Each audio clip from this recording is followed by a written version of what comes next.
አሰላሙ አለይኩም ወራህመቱላሂ ወበረካቱ። የተወደዳችሁ እንዴት ቆያችሁን? የግንቦት 13 2018 ሚንበር ኸበር ጀመረ። ሙሐመድ ንጉስ አብዱ ሚንበር ኸበርን እየመራው ከእናንተ ከተመልካቾች ጋር ቆያለሁ። እስከ ፍጻሜው አብራችሁ እንድትዘልቁ በአክብሮት እየጋበዝኩ ለዕለቱ ከያዝናቸው ጉዳዮች መካከል አበይቱን አስቀድማለሁ። የኢድ አልአድሃ በዓል በቀጣይ ሳምንት ረቡዕ ተከብሮ እንደሚውል የፌዴራል ሸሪዓ ፍርድ ቤት ገለጸ።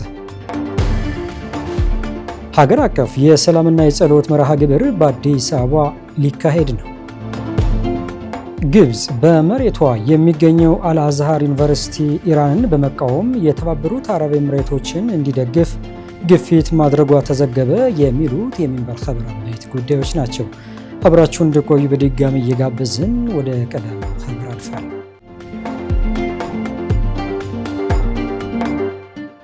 የኢድ አልአድሃ በዓል በቀጣይ ሳምንት ረቡዕ ተከብሮ እንደሚውል የፌዴራል ሸሪዓ ፍርድ ቤት ገለጸ። የፌዴራል ሸሪዓ ፍርድ ቤት የዘንድሮው የኢድ አልአድሃ በዓል በቀጣይ ሳምንት ረቡዕ ግንቦት 19 2018 ተከብሮ እንደሚውል በዛሬው ዕለት ባሰራጨው መግለጫ አስታውቋል። በኢትዮጵያና በመላው ዓለም ለሚገኙ የእስልምና እምነት ተከታዮች በሙሉ የእንኳን አደረሳችሁ መልእክት ያስተላለፈው ፍርድ ቤቱ የሐጂ ዋና ቀን ወይም ወቅፍ አረፋ ከበዓሉ አስቀድሞ ዙልሂጃ 9 ማክሰኞ ቀን እንደሚውልም አሳውቋል። አያይዞም በዓሉን ለችግር የተጋለጡ ወገኖችን በመርዳት ማክበር እንደሚገባ አሳስቧል። ከዚሁ ጋር በተገናኘ በዘንድሮው የሐጅ ስነስርዓት ላይ የሚቀርበው የአረፋ የዕለቱ ኹጥባ ወደ 35 ቋንቋዎች ተተርጉሞ በዲጂታል መንገድ በቀጥታ እንደሚተላለፍ በሁለቱ ቅዱሳን መስጂዶች የሃይማኖት ጉዳዮች ፕሬዝዳንት ጽህፈት ቤት አስታውቋል። የጽህፈት ቤቱ ኃላፊ ሼክ አብዱልራህማን ሱደይስ እንደገለጹት የዚህ ዝግጅት ዓላማ የእስልምና አስኳል የሆነውን የኹጥባውን መልእክት በዓለም ዙሪያ ላሉ ሙስሊሞች ማድረስ ነው። አክለውም ይህ የትርጉም ስራ ሳዑዲ አረቢያ ለእስልምናና ለሙስሊሞች የምታሳየውን ቁርጠኝነት የሚያንጸባርቅ ከመሆኑም በላይ የሀገሪቱ አመራሮች ለሐጅ እንግዶች የሚያደርጉትን እንክብካቤ የሚያሳይ ነው ብለዋል። በተጨማሪም ዘመናዊ ቴክኖሎጂዎችንና የዲጂታል አማራጮችን በመጠቀም የሐጅ ወቅትን ዓለም አቀፋዊ ተጽዕኖ የላቀ ለማድረግ ያግዛል ብለዋል። ይህ ዝግጅት አረብኛ ቋንቋ የማይናገሩ ሙስሊሞች ከኹጥባው መንፈሳዊና ሰብአዊ መልእክቶች ተጠቃሚ እንዲሆኑ ያስችላቸዋል ሲሉ ተናግረዋል። ጽህፈት ቤቱ ኹጥባውን ከፍተኛ ሙያዊ ብቃትና የጥራት ደረጃን ጠብቆ ለሰፊው ዓለም አቀፍ የማህበረሰብ መድረሱን ለማረጋገጥ የቴክኖሎጂና የመገናኛ ብዙሃን አቅሙን እንዲሁም የተሰማሩ ባለሙያዎችን በሙሉ አስተባብሮ ዝግጁ ማድረጉን አስታውቋል። ሀገር አቀፍ የሰላምና የጸሎት መርሃ ግብር በአዲስ አበባ ሊካሄድ ነው።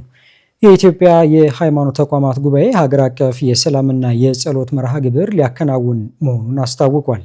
ጉባኤው የጸሎት መርሃ ግብሩን የሚያከናውነው የፊታችን እሁድ ግንቦት 16 2018 በአዲስ አበባ አራዳ ፓርክ መሆኑን ተገልጿል። የኢትዮጵያ የሃይማኖት ተቋማት ጉባኤ ሀገር አቀፍ የሰላምና የጸሎት መርሃ ግብርን አስመልክቶ በዛሬው ዕለት ጋዜጣዊ መግለጫ ሰጥቷል። የጉባኤው ጠቅላይ ጸሐፊ ሊቀ ትጉሃን ቀሲስ ታጋይ ታደለ እንደተናገሩት ሀገር አቀፍ የሰላምና የአብሮነት የጸሎት መርሃ ግብሩ ሁሉም የህብረተሰብ ክፍሎች በጋራ ይሳተፉበታል። የመርሃ ግብሩ ዋነኛ ትኩረት የሰላምና የአብሮነት መልእክቶችን ማስተላለፍ፣ የሀገሪቱን ብሔራዊ ጥቅም ማስጠበቅ እንዲሁም በህዝቦች መካከል ሰላምና አብሮነትን ማጠናከርና ለሀገር መቆም ዋነኛ መሆኑን አስገንዝበዋል። ህብረተሰቡ በቂ ግንዛቤ በማግኘት በመርሃ ግብሩ ላይ እንዲሳተፍ የመገናኛ ብዙሃን ኃላፊነታቸው እንዲወጡም ጥሪ አቅርበዋል። ከቀኑ 9 ሰዓት ጀምሮ በሚካሄደው መርሃ ግብር የጋራ እሴቶችና አንድነትን የሚያጎሉ መልእክቶች እንደሚተላለፉም ጠቅሰዋል። ለሀገር ዘላቂ ሰላም፣ ለህዝቦች መተሳሰብና አብሮነት መጽናት በጋራ ጸሎት እንደሚካሄድም ተናግረዋል። ጉባኤው ከዚህ ቀደምም በተለያዩ ወቅቶች መሰል ሀገር አቀፍ የጸሎት መርሃ ግብሮችን ሲያካሄድ መቆየቱን አስታውሰዋል። በዚህ መርሃ ግብር ላይ የሁሉም የጉባኤው አባል ቤተ እምነት ተቋማት፣ የሃይማኖት መሪዎች፣ ከፍተኛ የመንግስት የስራ ኃላፊዎች፣ የተለያዩ የፖለቲካ ፓርቲ አመራሮች፣ የኢትዮጵያ ሀገራዊ ምክክር ኮሚሽን ኃላፊዎች እንዲሁም የተለያዩ የህብረተሰብ ክፍሎች እንደሚሳተፉ መግለጻቸውን የኢትዮጵያ ዜና አገልግሎት ዘግቧል።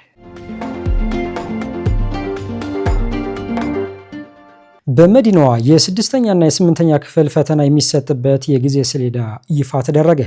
የአዲስ አበባ ከተማ አስተዳደር የትምህርት ቢሮ የ2018 የትምህርት ዘመን ከተማ አቀፍ የ6ኛ ክፍል የአንደኛ ደረጃ ማጠናቀቂያ ፈተና እና የ8ኛ ክፍል የመካከለኛ ደረጃ ትምህርት ማጠናቀቂያ ሰርተፍኬት ፈተና የሚሰጥበት የጊዜ ሰሌዳ ይፋ ተደርጓል። ትምህርት ቢሮው የ6ኛ ክፍል ፈተና ከሰኔ 8 እስከ 10 2018 እንደሚሰጥ አሳውቋል። የ8ኛ ክፍል ፈተና ደግሞ ሰኔ 11 እና 12 2018 እንደሚሰጥ የመዲናዋ ትምህርት ቢሮ መረጃ ያመላክታል። በዘንድሮ ዓመት ለ6ኛ ክፍል ፈተና የተመዘገቡ ተማሪዎች ቁጥር 84882 ነው። ለዚህም 199 የመፈተኛ ጣቢያዎች ተዘጋጅተዋል ተብሏል። በ8ኛ ክፍል ደግሞ 86808 ተማሪዎች ፈተናውን ይወስዳሉ ተብሎ ይጠበቃል። ለእነዚህም ተማሪዎች በ201 የመፈተኛ ጣቢያዎች ተዘጋጅተዋል ተብሏል። መንግስት በደቡብ አፍሪካ የሚኖሩ ኢትዮጵያውያን ደህንነታቸው እንዲጠብቅ ለደቡብ አፍሪካ መንግስት ማሳሰቢያ ሰጠ። የፌዴሪ ውጭ ጉዳይ ሚኒስቴር እንዳሳወቀው ከደቡብ አፍሪካ መንግስት ጋር ኢትዮጵያውያን ላይ የሚፈጸመው ጥቃት እንዲቆምና በጥቃት ፈጻሚዎች ላይ እርምጃ እንዲወሰድ ከሰሞኑ በተካሄደው የብሪክስ ስብሰባ ላይ ጠይቋል። ማሳሰቢያ የተሰጠው በደቡብ አፍሪካ በሚያዝያ ወር ማገባደጃ ጸረ ስደተኞች ወይም መጤጠል ተቃውሞ ሲያካሂዱና ጥቃት ከፈጸሙ በኋላ ነው። በዚህ ጥቃት ኢትዮጵያውያን ተገድለዋል። የውጭ ጉዳይ ሚኒስቴር ቃል አቀባይ አምባሳደር ነቢያት ጌታቸው በወቅታዊ ጉዳይ ዙሪያ ለመገናኛ ብዙሃን ዛሬ ሐሙስ ግንቦት 13 2018 መግለጫ ሰጥተዋል። የደቡብ አፍሪካ መንግስት በጉዳዩ ላይ ክትትል እያደረገ እንደሚገኝ ማሳወቁን ገልጸዋል። የኢትዮጵያ መንግስትም ጉዳዩን የሚከታተልና ዘላቂ መፍትሄ ለመፈለግ ቡድን አዋቅሮ ወደ ደቡብ አፍሪካ ለመላክ ዝግጅት መጀመሩን ተናግረዋል። በተመሳሳይ በመካከለኛው ምስራቅ በተለይም በሳዑዲ አረቢያ የሚኖሩ ኢትዮጵያውያን ደህንነት እንዲያረጋግጥና ህጋዊ የስራ ስምምነት እንዲኖራቸው የሁለቱ ሀገራት መንግስታት በጋራ መምከራቸው ተገልጿል። ቃል አቀባዩ ኢትዮጵያ በዜጋ ተኮር ዲፕሎማሲዋ በተለያዩ ሀገራት የሚገኙ ዜጎች ደህንነታቸው እንዲጠበቅ ከየሀገራቱ መንግስታት ጋር በቅርበት እየሰራች ነው ብለዋል። የተወደዳችሁ አሁንም እየተከታተላችሁ የምትገኙት ሚንበር ኸበር ነው። አብራችሁን ስላላችሁ ደስ ይለናል። ለሚንበር ኸበር ጥቆማ ወይም አስተያየት ካላችሁ በአጭር የስልክ ቁጥር 9282 ብትልኩልን አጣርተን መልሰን ለእናንተው እናቀርባለን። የሚቀናችሁ ማህበራዊ ሚዲያ ከሆነ በሁሉም አማራጮች @ሚንበር ቲቪ ብላችሁ ብትፈልጉን ታገኙናላችሁ። ድረገጻችንን www.minbertv.comን ብትጎበኙ ደግሞ አዳዲስ መረጃ ታገኛላችሁ። አሁን ደግሞ የዕለቱን አብይ ጉዳይ እናስታውሳችሁና እንመለስ። የኢድ አልአድሃ በዓል በቀጣይ ሳምንት ረቡዕ ተከብሮ እንደሚውል የፌዴራል ሸሪዓ ፍርድ ቤት ገለጸ። ከቆይታ በኋላ ግብፅ በመሬቷ የሚገኘው አልአዝሃር ዩኒቨርሲቲ ኢራንን በመቃወም የተባበሩት አረብ ኤምሬቶችን እንዲደግፍ ግፊት ማድረጓን ተዘግቧል። እንመለስበታለን፣ ይጠብቁ። ሩሲያ በተለያዩ ከተሞች ሙፍቲን ጨምሮ ሙስሊም ኃላፊዎችን በቁጥጥር ስር አዋለች። የሩሲያ የደህንነት ኃይሎች በተለያዩ ከተሞች በሚገኙ የእስልምና ተወካዮች ላይ ባደረጉት ዘመቻ አንድ ክልላዊ ሙፍቲን ጨምሮ በርካታ ኃላፊዎችን በቁጥጥር ስር ማዋላቸውን የሩሲያ መገናኛ ብዙሃን ዘግበዋል። የደህንነት ዘመቻው የተካሄደው በሞስኮ፣ በሳራንስክ፣ በሴንት ፒተርስበርግ እና በሳራቶቭ ከተሞች ነው። በቁጥጥር ስር ከዋሉት መካከል የሞርዶቪያው ሙፍቲ አብዱል ማሊክ አሳይኖቭ እንዲሁም የቀድሞ የካሬሊያ ሙፍቲ ቪሳም አሊቫርዲቬል ይገኙበታል። በቁጥጥር ስር የዋሉት ግለሰቦች በሙሉ በሩሲያ የሙስሊሞች ሃይማኖታዊ አስተዳደር ስር የሚያገለግሉ መሆናቸው ታውቋል። የሩሲያ የደህንነት ኤጀንሲዎችም ሆኑ የሃይማኖት አስተዳደሩ አመራሮች ግለሰቦቹ በቁጥጥር ስር ስለዋሉበት ህጋዊ ምክንያት እስካሁን የሰጡት ይፋዊ መግለጫ የለም። በጉዳዩ ላይ ከሀገራት መካከል ቱርክ መግለጫ አውጥታለች። ሁኔታውን በቅርበት እየተከታተለች እንደምትገኝ ያሳወቀችው አንካራ የሩሲያ ባለስልጣናት የህግ የበላይነት እንዲያከብሩና በቁጥጥር ስር የዋሉትን ግለሰቦች መብት እንዲጠብቁ አሳስባለች። በቁጥጥር ስር ስለዋሉት ሰዎች ቁጥርም ሆነ ስለቀረበባቸው የወንጀል ክስ በዚህ ደረጃ ይፋ የሆነ ተጨማሪ ዝርዝር መረጃ የለም። በሩሲያ ውስጥ ከ25 ሚሊዮን በላይ ሙስሊሞች ይኖራሉ። ይህም አጠቃላይ የሀገሪቱን ህዝብ ቁጥር 15 በመቶ ያህሉ ይሸፍናል። በሩሲያ የሙስሊሞች ቁጥር በከፍተኛ ፍጥነት እየጨመረ እንደሚገኝም የአልጀዚራ ዘገባ ያመላክታል። በሚቀጥሉት 15 ዓመታት ውስጥ የሙስሊሙ ቁጥር ከአጠቃላይ የሩሲያ ህዝብ ወደ 30 በመቶ ሊጠጋ እንደሚችል ግምቶች አሉ። አብዛኛው ሙስሊሙ ምዕመን የሚኖረው በሰሜን ካውካሰስ እንደ ዳጋስታን እና ቼቼኒያ ያሉ ሪፐብሊኮች፣ በቮልጋ ኡራል ክልል ታታርስታን እና ቫሽኮርቶስታን እንዲሁም በዋና ከተማ ሞስኮ ውስጥ ነው። በዋና ከተማዋ ሞስኮ ውስጥ ብቻ እስከ 2.5 ሚሊዮን የሚጠጉ ሙስሊሞች ይኖራሉ። ይህም ሞስኮን ከፍተኛ የሙስሊም ቁጥር ካላቸው የአውሮፓ ከተሞች አንዱ ያደርጋታል። በአሁኑ ጊዜ በመላው ሩሲያ ውስጥ ከ8000 በላይ መስጂዶች ይገኛሉ። ግብጽ በመሬቷ የሚገኘው አልአዝሃር ዩኒቨርሲቲ ኢራንን በመቃወም የተባበሩት አረብ ኤምሬቶችን እንዲደግፍ ግፊት ማድረጓ ተዘገበ። አህመድ አብዱራህማን ዝርዝሩን ተመልክቶታል። የግብጽ ፕሬዝዳንት ጽሕፈት ቤት የዓለማችን አንጋፋው የእስልምና ከፍተኛ ተቋም አልአዝሃር ከተባበሩት አረብ ኤምሬቶችና ከሌሎች የባህረ ሰላጤው ሀገራት ጎን በመቆም ኢራንን በይፋ እንዲያወግዝ ግፊት ማድረጉን የደህንነት ምንጮችና ለተቋሙ ኢማም ቅርብ የሆኑ ምንጮችን ጠቅሶ ሚድል ኢስት ዘግበዋል።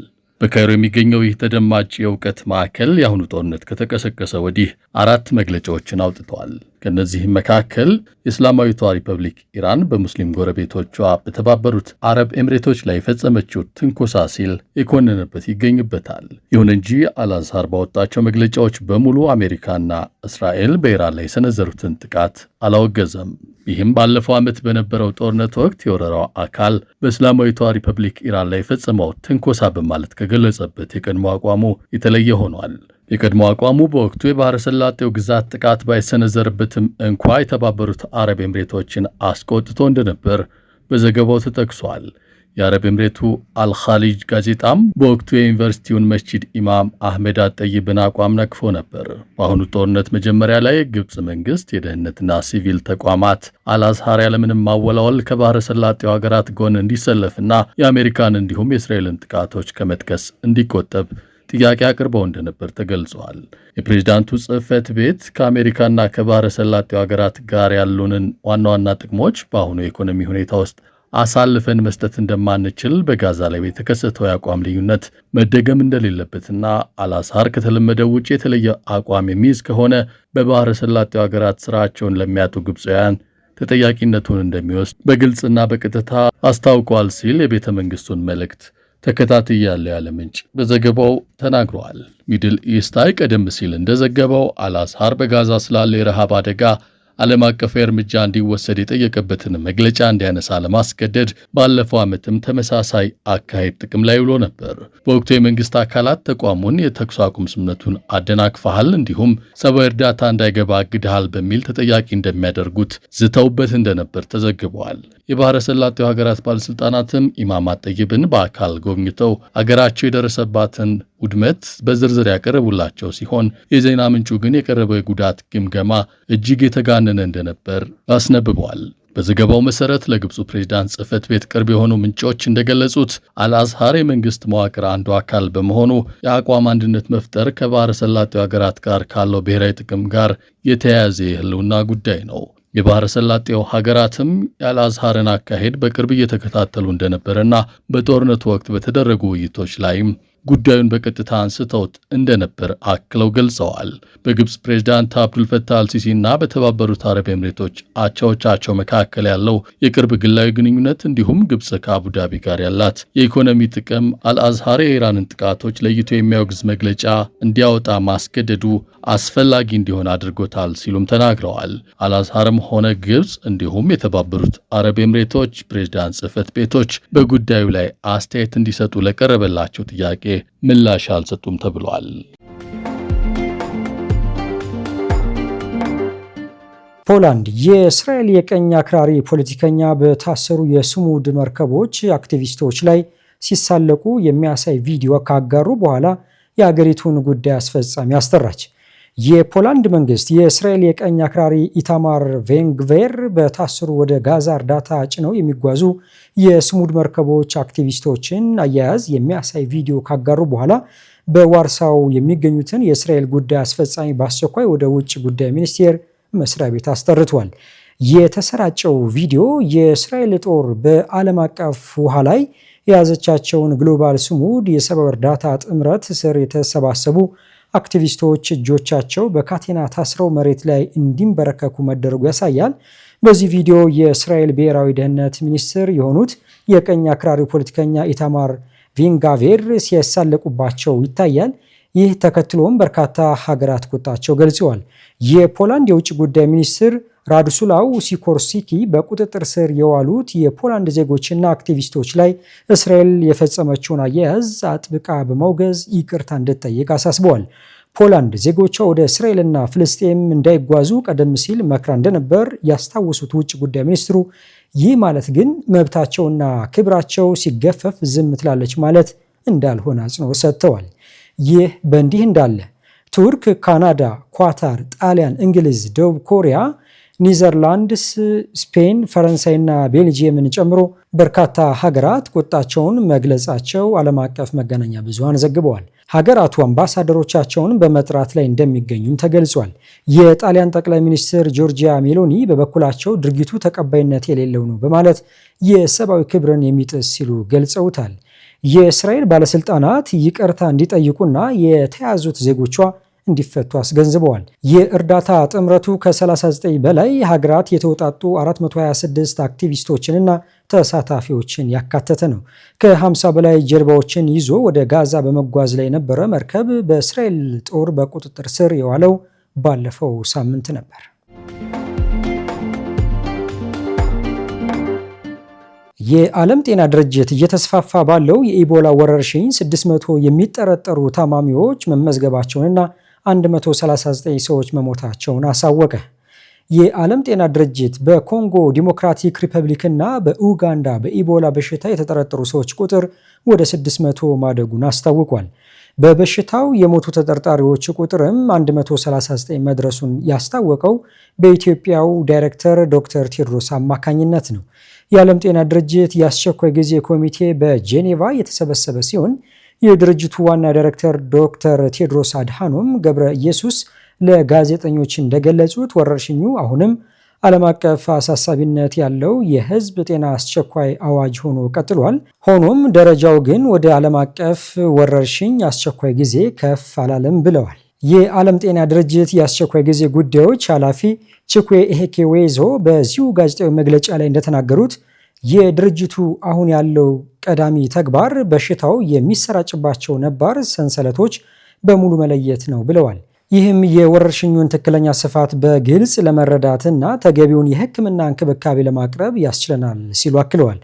ዶክተር ቴድሮስ በበኩላቸው የአስቸኳይ ጊዜ ሁኔታውን መጀመሪያ ላይ እሁድ ዕለት ያወጁ ሲሆን ይህንን ያደረጉት የሁኔታው አጣዳፊነት ከግምት ውስጥ በማስገባት ከሌሎች ባለሙያዎች ጋር ሳይመካከሩ መሆኑን ገልጸዋል። የጤና ባለስልጣናት እንደሚያስገነዝቡት ለወረርሽኙ መስፋፋት መነሻ የሆነው ቡንዲ ቡጊዩ የተሰኘው የኢቦላ ቫይረስ ዝርያ ሲሆን ለዚህ ዝርያ እስካሁን የተገኘ ክትባትም ሆነ ፍጹም ፈውስ የሚሰጥ ሕክምና የለም። የዓለም ጤና ድርጅት እንደገለጸው ከተጠረጠሩት 600 ሰዎች መካከል 51ዱ በኮንጎ ዲሞክራቲክ ሪፐብሊክ ሰሜናዊ ግዛቶች በሆኑት በኢቱሪ እና በሰሜን ኬቩ ቤተ ሙከራ ምርመራ የተረጋገጡ ናቸው። በተጨማሪም ኡጋንዳ ከኮንጎ ዲሞክራቲክ ሪፐብሊክ ወደ አገሪቱ በተጓዙ 2 ሰዎች ላይ በካምባላ ከተማ የበሽታው መኖር የተረጋገጠ ሲሆን ከነዚህም መካከል አንዱ ለህልፈት መዳረጉ ታውቋል።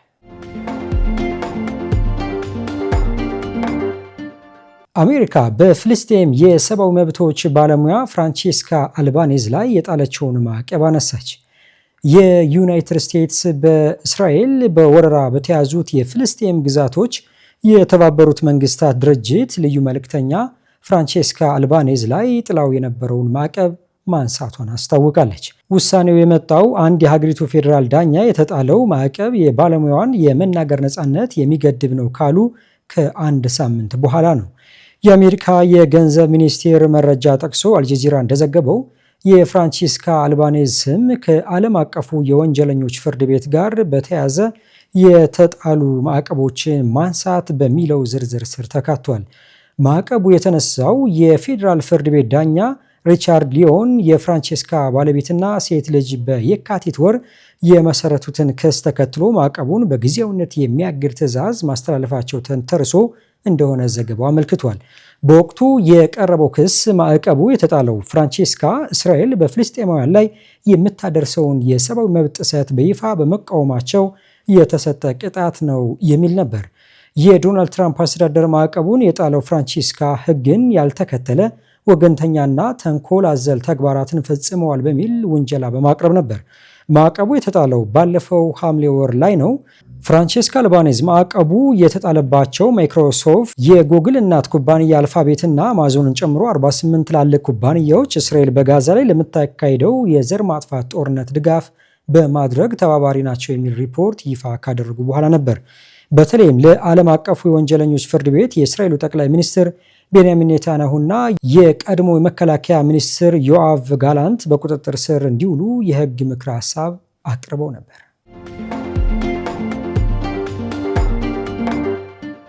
ውድ ተመልካቾች ለዛሬ ያዘጋጀነው የሚንበር ኸበር በዚሁ ተጠናቀቀ። ሙሐመድ ንጉስ አብዱ አብራችሁ ቆየው። ወሰላሙ አለይኩም ወራህመቱላሂ ወበረካቱ።